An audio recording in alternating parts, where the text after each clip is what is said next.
ನೀವು ಎರಡು ಟ್ರ್ಯಾಕ್ ಅಲ್ಲಿ ಹೋಯ್ತು ಅಂದ್ರೆ ಎರಡು ಕುದುರೆ ಮೇಲೆ ನೀವು ಸವಾರಿ ಮಾಡಿದ್ರೆ ಏನಾಗ್ತೀರ? ಸುನಿಲ್ ನಾನು ನಿಮ್ಗೆ ಡೇಟ್ ಬರ್ಕೊಡಿ ಅಂದ್ರೆ ಒಂದು ಫೈನ್ ಡೇ ನಾನು ನೀವು ಹೇಳಿದ್ದೆ ಆಯ್ತು, ನಾನು ಇವಾಗ ಏನ್ ಮಾಡ್ಬೇಕು ಅಂತ ಬರ್ಲಿಲ್ಲ, ನಾನು ಮೀಸೆ ಬಿಡಿಸ್ ಮಾಡಿ 5 years 6 years ಮಿನಿಮಮ್ ಆಗುತ್ತೆ. ಅಷ್ಟು ವರ್ಷ ಮಾಡಿದ್ರೆ ನಿಮ್ಗೆ ಈಸಿಯೆಸ್ಟ್ ಏನು ಸಿಗಲ್ಲ. ನೀವು ಯಾವ್ದೋ ಇಂಡಿಕೇಟರ್ ಇಟ್ಕೊಂಡು ಮಾಡಿ, ಏನಾದ್ರು ಇಟ್ಕೊಂಡು ಮಾಡಿ, ನೀವು ಫೇಲ್ ಆಗೋದು ಗ್ಯಾರಂಟಿ. ಬೇರೆ ಇಂಡಿಕೇಟರ್ಸ್ ಇಟ್ಕೊಂಡು ಮಾಡಿ ಕೆಲಸ ಮಾಡಿದ್ದೀನಿ, ಅನಲೈಸ್ ಮಾಡಿದ್ದು ನಾನು ಇಂಡಿಕೇಟರ್ಸ್ ಅಲ್ಲ. ಏನ್ ಅವ್ರೇನ್ ದೇವ್ರ ವಾರನ್ ಬಫೆಟ್ ದೇವ್ರ? ಪೇಪರ್ ಆಗ್ತಾ ಇದ್ದವರು 11 yearsಗೆ ಟ್ರೇಡ್ ಸ್ಟಾರ್ಟ್ ಮಾಡಿದ್ರು. ಆರ್ಗ್ಯೂ ಮಾಡಕ್ ಹೋಗ್ತಾನೆ ಇರಬೇಕು. ನಾವು 1ನೇ ಕ್ಲಾಸಲ್ಲೇ ಕೂತ್ಕೊಂಡಿದ್ವಿ, 2ನೇ ಕ್ಲಾಸ್ ಓದೋದು ಅನಾಲಿಸಿಸ್ ಅಂದ್ಬಿಟ್ರೆ. ನಾನು ಒಂದು ಕ್ವಶನ್ ಕೇಳಿದೆ, ಅದೇನು ಅಕ್ಯುರೇಸಿ ಅಂತ ಎಲ್ಲರೂ ಅದೊಂದು ವರ್ಡ್ ಇಟ್ಕೊಂಡ್ರೆ ಎಷ್ಟು 338 ಪಾಯಿಂಟ್ಸ್ ಹೋಗುವಾಗ ನಿಮ್ಗೆ ಎಷ್ಟು ಪಾಯಿಂಟ್ ಸಿಕ್ತು? 500 ಇಂದ 600 ಪಾಯಿಂಟ್ ಸಿಕ್ತು. ಡಬಲ್ ಅಲ್ವಾ? ಇನ್ನು ಪಾಸಿಬಿಲಿಟೀಸ್ ಇನ್ನೂ ಜಾಸ್ತಿನೂ ಇದೆ ಅಲ್ವಾ? ಫಸ್ಟ್ ಕಲೀರಿ. ಪಾಸಿಬಿಲಿಟೀಸ್ ನನ್ಗೆ ಅನ್ಸುತ್ತೆ ಡೈನಮಿಕ್ ಸಿಸ್ಟಮ್ ಲೈವ್ ನೋಡ್ತಾ ಇದ್ದೀರಾ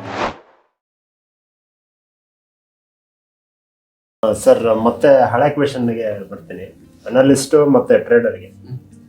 ಸೊ ಇವಾಗ ನೀವು ಅಟ್ ಸಮ್ ಪಾಯಿಂಟ್ ಎಲ್ಲ ನೀವು ಅನಲೈಸ್ ಮಾಡಿಬಿಟ್ಟೆ ನೆಕ್ಸ್ಟ್ ಟ್ರೇಡ್ ಮಾಡಿದ್ದು. ಸೊ ಇವಾಗ ಎರಡನ್ನೂ ಮಾಡಬಾರ್ದು ಅಂತ ನೀವು ಒಂದು ಹೇಳಿದ್ರಿ. ಸೊ ಹೆಂಗೆ ಇವಾಗ ಏನಾದರೂ ಒಂದು ಮಾಡ್ಬೇಕಂದ್ರೆ ಅನಲೈಸ್ ಮಾಡಲೇಬೇಕು. ನಾನು ಹೇಳಿದ್ ಫಸ್ಟ್ ಅರ್ಥ ಮಾಡ್ಕೊಂಡಿಲ್ಲ ನೀವು. ನಾನು ಅನಲೈಸ್ ಮಾಡೋದಕ್ಕೆ ಟ್ರೇಡ್ ಮಾಡಿಲ್ಲ, ಫುಲ್ ಕಂಪ್ಲೀಟ್ ಮಾಡಿದ್ಮೇಲೆ ಟ್ರೇಡಿಂಗ್ ಸ್ಟಾರ್ಟ್ ಮಾಡಿದ್ದು. ನೀವು ಎರಡು ಟ್ರ್ಯಾಕ್ ಅಲ್ಲಿ ಹೋಯ್ತು ಅಂದ್ರೆ, ಎರಡು ಕುದುರೆ ಮೇಲೆ ನೀವು ಸವಾರಿ ಮಾಡಿದ್ರೆ ಏನಾಗ್ತೀರ? ಸೊ ಫಸ್ಟ್ ಅನಾಲಿಸಿಸ್ ಮುಗಿಸ್ಕೊಡಿ. ಓಕೆ, ಇವಾಗ ಕ್ಲಾರಿಟಿ ಅಲ್ವಾ? ಆಮೇಲೆ 3ನೇ ಟ್ರ್ಯಾಕ್ ಒಂದು ಬರುತ್ತೆ, ಫ್ಯಾಮಿಲಿ ಅಂತ. ನಿಮಗೆ 3ರಲ್ಲಿ ಹೆಂಗ್ ಹೋಗ್ತೀರಾ? 3 ಕುದುರೆ ಮೇಲೆ. ಸುನಿಲ್, ನಾನು ನಿಮ್ಗೆ ಡೇಟ್ ಬರ್ಕೊಡಿ ಅಂದ್ರೆ ಒಂದು ಫೈನ್ ಡೇ ನಾನು ನೀವು ಹೇಳಿದ್ದೆ ಆಯ್ತು, ನಾನು ಇವಾಗ ಏನ್ ಮಾಡ್ಬೇಕು ಅಂತ ಬರ್ಲಿಲ್ಲ, ನಾನು ಮೀಸೆ ಬಿಟ್ಬಿಡ್ತೇನೆ. ಇಲ್ಲ, ಬಟ್ ಇವಾಗ ಕ್ಲಾರಿಟಿ ಸಿಗ್ತಲ್ಲ. ಇಲ್ಲ, ಇವಾಗ ಕ್ಲಾರಿಟಿ ಸಿಗ್ತಲ್ಲ. ಅನಾಲಿಸಿಸ್ ಫಸ್ಟ್ ಅನಲೈಸ್ ಮಾಡಿ. ಒಂದು 5 years 6 years ಮಿನಿಮಮ್ ಆಗುತ್ತೆ. ಅಷ್ಟು ವರ್ಷ ಮಾಡಿದ್ರೆ ನಿಮ್ಗೆ ಈಸಿಯೆಸ್ಟ್ ಏನು ಸಿಗಲ್ಲ. ನೀವು ಯಾವ್ದೋ ಇಂಡಿಕೇಟರ್ ಇಟ್ಕೊಂಡು ಮಾಡಿ, ಏನಾದ್ರು ಇಟ್ಕೊಂಡು ಮಾಡಿ, ನೀವು ಫೇಲ್ ಆಗೋದು ಗ್ಯಾರಂಟಿ. ಬೇರೆ ಇಂಡಿಕೇಟರ್ಸ್ ಇಟ್ಕೊಂಡು ಮಾಡೋದು, ಯಾಕಂದ್ರೆ ಎಲ್ಲ ಫೇಲ್ಯೂರ್. ಇವಾಗ ಅಗೇನ್ ನೀವೇನ್ ಹೇಳಕ್ ಬರ್ತಾ ಇದ್ದೀರಾ? ಫೇಲ್ಯೂರೇ ನನಗಿಷ್ಟ ಅಂತ ಹೇಳಕ್ ಬರ್ತಾ ಇರೋ ಹಂಗೆ ನನ್ಗೆ ಫೀಲ್ ಆಗ್ತಾ ಇದೆ. ಕರೆಕ್ಟ್? ಇಲ್ಲ, ಇವಾಗ ಕ್ಲಾರಿಟಿ ಸಿಕ್ತು. ಅನಾಲಿಸಿಸ್ ಮುಗಿಸಿದಾದ್ಮೇಲೆ ನೆಕ್ಸ್ಟ್ ಟ್ರೇಡಿಂಗ್, ಆಮೇಲೆ ಮತ್ತೆ ಅನಾಲಿಸಿಸ್ ಹೋಗ್ಬಾರ್ದು ಅಂತ ನಿಮ್ದು ಏನಕ್ಕೆ? ಇವಾಗ ನಾನು ಅನಲೈಸ್ ಮಾಡ್ಕೊಂಡು ಕೂತ್ಕೊಳ್ತೀನಿ. ನಾನು ಪ್ರಾಫಿಟ್ ಇನ್ಕ್ರೀಸ್ ಮಾಡೋದು ಹೆಂಗೆ ಅಂತ ಮಾತ್ರ ಕೂತ್ಕೊಂಡಿದ್ದೀನಿ. ಅಲ್ಲ, that is also an analysis ತಾನೆ. ಪ್ರಾಫಿಟ್ ಇನ್ಕ್ರೀಸ್ ಮಾಡೋದು ಏನ್ರಿ ಅನಾಲಿಸಿಸ್? ಅದು ಅನಾಲಿಸಿಸ್ ಬೇರೆ. ನಾನು 3 ಕೆಲಸ ಮಾಡಿದ್ದೀನಿ. ಅನಲೈಸ್ ಮಾಡಿದ್ದು ನಾನು ಇಂಡಿಕೇಟರ್ಸ್ ಅಲ್ಲ, ಕ್ರೌಡ್. ಯಾರು 95% 99% ಯಾಕೆ ಫೇಲ್ ಆಗ್ತಾ ಇದ್ದಾರೆ, ಆ ಫೇಲ್ಯೂರ್ನೆಲ್ಲ ಬರ್ಕೊಂಡು ಬಂದೆ. ಓಹೋ, ಇವ್ರು ಇದಕ್ಕೆ ಇಲ್ಲಿ ಫೇಲ್ ಆಗ್ತಾರೆ, ಇಲ್ಲಿ ಫೇಲ್. ಓಕೆ, ಮಾರ್ಕೆಟ್ ಮೂವ್ ಆಗುತ್ತೆ, ಹೆಂಗ್ ಮೂವ್ ಆಗುತ್ತೆ? ಮೂವರ್ಸ್ ಇದ್ದಾರೆ. ಮೂವರ್ಸ್ ಸೈಕಾಲಜಿನೂ ಮತ್ತೆ ಬರ್ದೆ, ಮಾಸ್ ಸೈಕಾಲಜಿನೂ ಬರ್ದೆ. ಮೂವರ್ಸ್ ಸೈಕಾಲಜಿ ಏನು? ಯಾಕಂದ್ರೆ ನನ್ನ ಪ್ರೊಫೆಷನ್ ಅಲ್ಲಿ ಮೇಜರ್ ಸೈಕಾಲಜಿ ಮ್ಯಾಜಿಕಲ್. ನಾನು ಫಸ್ಟ್ ಸೈಕಾಲಜಿ ಕಲೀಲೇಬೇಕು, ಇಲ್ಲಾರ ಇಂಟರ್ನ್ಯಾಷನಲ್ ಅವಾರ್ಡ್ ತಗೊಳಕ್ಕಾಗಲ್ಲ. ಆ ಸೈಕಾಲಜಿ ಇಟ್ಕೊಂಡು ಏನ್ ಮಾಡಿದೆ? Movers change psychology. ಯಾರು ಸಕ್ಸಸ್ಫುಲ್? ಯಾಕೆ ವಾರೆನ್ ಬಫೆಟ್, ಕೇತನ್ ಪರಕ್, ಇವರು ಏನು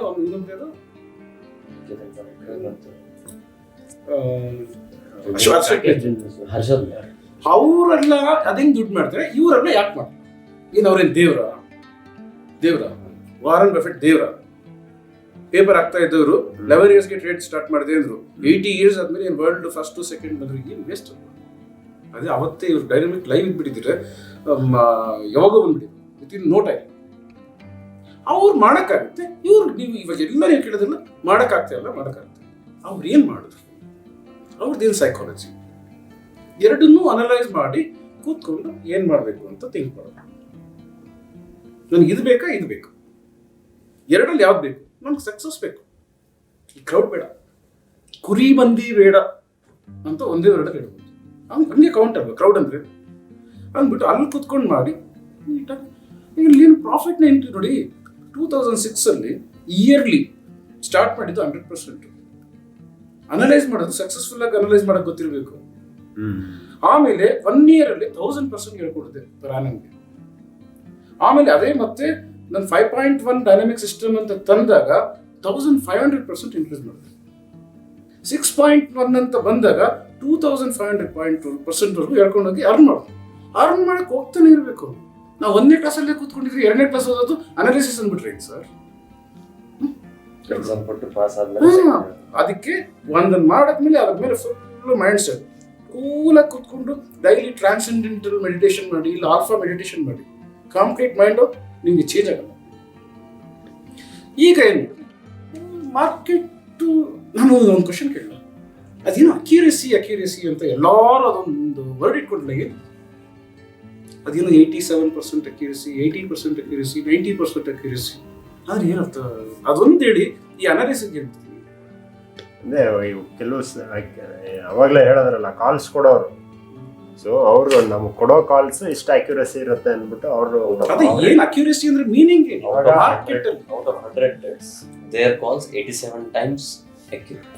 ಔಟ್ ಆಫ್ 100 trades ಯಾವ 100 trade ಅವರು ಅನಲೈಸ್ ಮಾಡಿದ್ದ 100. ಅದೇ ಯಾವ 100 trade ಅಕ್ಯುರೇಸಿ ಬಗ್ಗೆ ಮಾತಾಡಬೇಕು ಅಂದ್ರೆ ಬೇರೆ ಇದೆ. Every by and sell is what trade. ನನಗೆ ಅಕ್ಯುರೇಸಿ ಅದು ಕಾಣಿಸ್ತಾರೆ ಏನಂದ್ರೆ, ಮಾರ್ಕೆಟ್ ಇವಾಗ ಯಾವ್ದಾದ್ರು ಒಂದು ಸ್ಟ್ರಿಪ್ ಅದ್ರ ಪ್ರೈಸ್ ಹೇಳಿ, ಯಾವ್ದಾದ್ರು ಒಂದು ಸ್ಟ್ರಿಪ್ ಹೇಳಿ, ಅದ್ರ 62 BPCL ಎಷ್ಟಿದೆ ಪ್ರೈಸ್? 760. 762. ಅಲ್ಲಿಂದ 1000 ಹೋಗುತ್ತೆ ಅಂತ ಇಟ್ಕೊಳ್ಳೋಣ. ಎಷ್ಟು ಪ್ರೈಸ್ ಆಯ್ತು? 338. Correct, 338 points. ಈ 338 ಪಾಯಿಂಟ್ಸ್ಗೆ ಮೂವ್ ಆಗುತ್ತಲ್ಲ, ಆ ಮೂವ್ ಆಗೋದ್ರಲ್ಲಿ ಇನ್ ಬಿಟ್ವೀನ್ ಹಿಂಗಿರುತ್ತೆ 338 ಪಾಯಿಂಟ್ಸ್. ಇನ್ ಬಿಟ್ವೀನ್ ಮೂವ್ ಆಗೋದೊಂದು 300 ಪಾಯಿಂಟ್ಸ್ ಇರುತ್ತೆ, ಗೊತ್ತಾ ಇರೋದು ಅಂದ್ರೆ 638 ಪಾಯಿಂಟ್ಸ್. 638 ಪಾಯಿಂಟ್ಸ್ ಅಲ್ಲಿ 10% ಮೈನಸ್ ಆದರೆ ಎಷ್ಟು? 60.38 ಪಾಯಿಂಟ್ಸ್ ಮೈನಸ್. ಅಷ್ಟು ಮೈನಸ್ ಬಿಟ್ಬಿಟ್ಟು ಮಿಕ್ಕಿದ್ದು ಕ್ಯಾಪ್ಚರ್ ಮಾಡಿದ್ರೆ 90% ಅಕ್ಯುರಸಿ. ಇದು ಮೀನಿಂಗ್.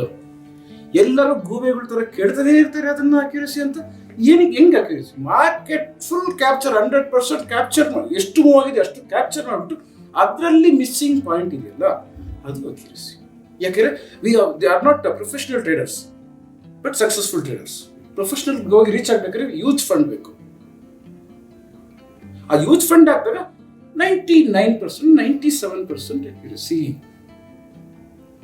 ನನಗೆ ಯಾವ್ದು ನೋಡುವ ಅಕ್ಯುರಸಿ, ಏನು ಅಕ್ಯುರಸಿ ಅರ್ಥನೇ ಆಗಿಲ್ಲ. ಯಾ ಟ್ರೇಡ್ ಅಲ್ಲಿ ಅಕ್ಯುರಸಿ ಹೆಂಗ್ ಸರ್? ಮಾರ್ಕೆಟ್ ಕಂಪ್ಲೀಟ್ ಕ್ಯಾಪ್ಚರ್ ಮಾಡೋದ್ರಲ್ಲಿ ಅಕ್ಯುರಸಿ ಕರೆಕ್ಟ್ ಅಲ್ಲ? ಅದ್ರಲ್ಲಿ ಅಕ್ಯುರಸಿ ಯಾರಾದ್ರೂ ಕೊಡ್ತಾರ?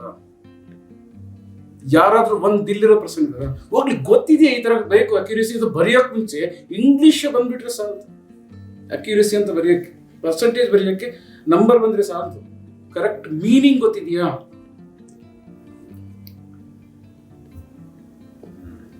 ಈ ಅವೇರ್ನೆಸ್ ಇಲ್ಲ. ಇದು ಹೇಳಿದ್ರೆ ನಾನು ಏನ್ ಹೇಳ್ತೀನಿ ಅಂತ ಹೇಳ್ತೀನಿ,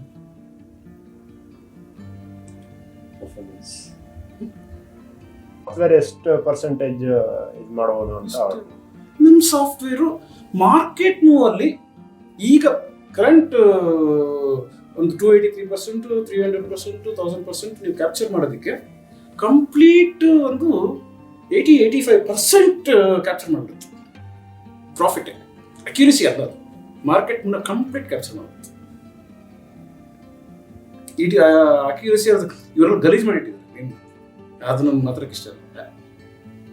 ಕಂಪ್ಲೀಟ್ ಅಂದ್ರೆ ಇನ್ನು ಡಬಲ್ ಆಗ್ಬೇಕಲ್ಲ. ಅದೇ ನಾನು ಹೇಳಿದ್ದೇವೆ, ಡಬಲ್ ಮಾಡ್ಬಿಟ್ಟು ಹೇಳಿದ್ದು. ನೋಡಿ ಎಷ್ಟು 338 ಪಾಯಿಂಟ್ಸ್ ಹೋಗುವಾಗ ನಿಮ್ಗೆ ಎಷ್ಟು ಪಾಯಿಂಟ್ ಸಿಕ್ತು? 500 ಇಂದ 600 ಪಾಯಿಂಟ್ ಸಿಕ್ತು. ಡಬಲ್ ಅಲ್ವಾ? ಇನ್ನು ಪಾಸಿಬಿಲಿಟೀಸ್ ಇನ್ನೂ ಜಾಸ್ತಿನೂ ಇದೆ ಅಲ್ವಾ? ಸರ್, ನೀವು ಫಸ್ಟ್ ಕಲೀರಿ, ಪಾಸಿಬಿಲಿಟೀಸ್ ನಾನು ಹೇಳ್ತೀನಿ ಅಲ್ವಾ? ಫಸ್ಟ್ ಕರೆಕ್ಟ್ ಆಗಿ ಅಷ್ಟು 300 ಪಾಯಿಂಟ್ಸ್ ಇಟ್ಕೊಳ್ಳೋಣ ಫಾರ್ ಎಕ್ಸಾಂಪಲ್ ಮಾತಾಡೋದಕ್ಕೆ. 300 ಪಾಯಿಂಟ್ಸ್ 100 ಪಾಯಿಂಟ್ಸ್ ಕರೆಕ್ಟ್ ಆಗಿ ಪಾಸಿಟಿವ್ ಆಗಿ ಕ್ಯಾಪ್ಚರ್ ಮಾಡಿ ಇಟ್ಕೊಳ್ಳಿ.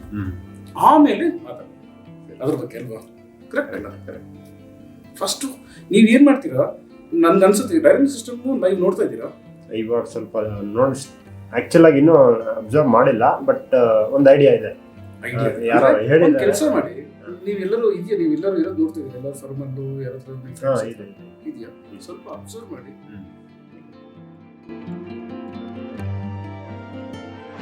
ಈ ಎನರ್ಜಿ, ಡೈನಾಮಿಕ್ ಎನರ್ಜಿ ಆಲ್ರೆಡಿ ನನಗೆ ಗೊತ್ತು. ಮೆಂಬರ್ಸ್ ಎಲ್ಲ ಸೂಪರ್ ಎನರ್ಜಿ ಅಂಡ್ ಪಾಸಿಟಿವ್ ಆಗಿರೋರು ಮಾತ್ರ ಇದ್ದಾರೆ ನನ್ನ ಜೊತೆ.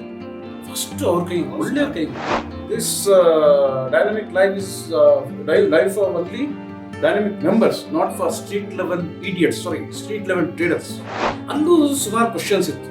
ಹೌದು, ನೀವೇ ಇಷ್ಟು ಕರೆಕ್ಟ್ ಇದ್ದೀರಾ, ನೀವೇ ಮಾಡ್ಕೋಬೇಕು, ನಮ್ಗೆ ಯಾಕೆ ಕೊಡ್ತೀರಾ? ಹೋಗಿ ಬೇಡ. ನನ್ನ ಮಾರ್ಕೆಟ್ ಜೊತೆ ಮಾತಾಡ್ತಾ ಇರ್ತೀನಿ, ಎಲ್ಲರೂ ಹುಚ್ಚ ಅಂತಾರೆ.